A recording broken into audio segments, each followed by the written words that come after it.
আমরা ডিসকন আইসক্রিম কিনে এনেছি দুধটা, এই দেখো দুধটা।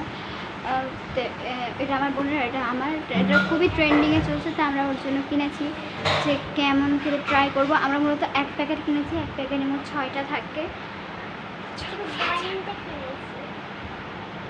এক প্যাকেটে মোট 6টা থাকে। এটা তো শুনছি অনেক ভালো খেতে, বাট আমি কখনো ট্রাই করিনি, আজকে আমি ফার্স্ট টাইম ট্রাই করবো। সাউন্ডটা শুনো খালি গাইস।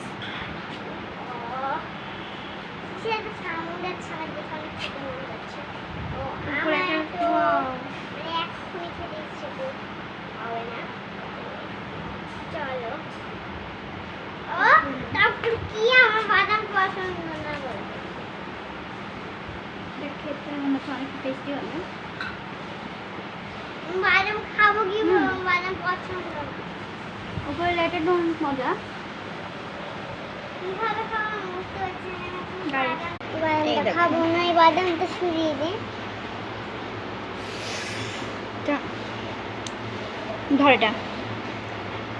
আচ্ছা বাদাম দাম হচ্ছে ইচ্ছা করে না, দাম এসে তো বাদাম না, দেখো গাইস না খেয়ে দাঁড়া।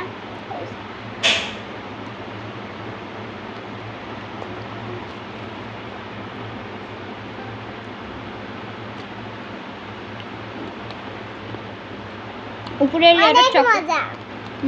মানে চকলেট আছে তো, মানে এটা উপরের ফ্লেভারটা চকলেট ফ্লেভার, আর উপরে যে এইগুলো আছে একটু কফি ফ্লেভারটা আছে।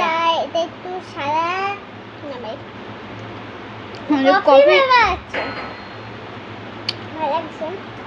আপনারা ট্রাই করতে পারেন। কোথা থেকে সব বাজারে পাওয়া যাবে, বাজার বা দোকান? 100 টাকা দাম নিয়েছে। 100 টাকা মাত্র।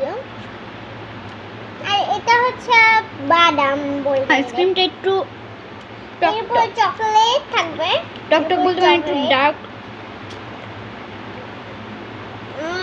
একটু বাদামটা পছন্দ না, আমি একটু এদের মিক্স করে খাবো। এটা আমি ক্রিম দেখাচ্ছি, মজা হয়েছে। এটা কিন্তু পুরোপুরি চকলেট, যা আমার বাবা এনেছিল বলতে গেলে। আমার বাবা আমাদের জন্য এনেছিল, কেন এটা অনেক ভিডিওতে চলছিল, বা আমরা একটু ট্রাই করে টেস্ট করি। বিশ্বাস করে তো এত মজা খেতে। আমি বাদামটাও খেয়ে নিয়েছি। এটার যে কোনটা আছে চকলেট ফ্লেভার পুরোপুরি। আইসক্রিমটা থেকে আইসক্রিমটা কোন বেশি মজা খেতে? Chocolate flavour. তো গাইস, এটা একটা কথা বলি, কার কাছে কেমন লাগে জানি না, বাট আমার কাছে এত ভালো লাগেনি।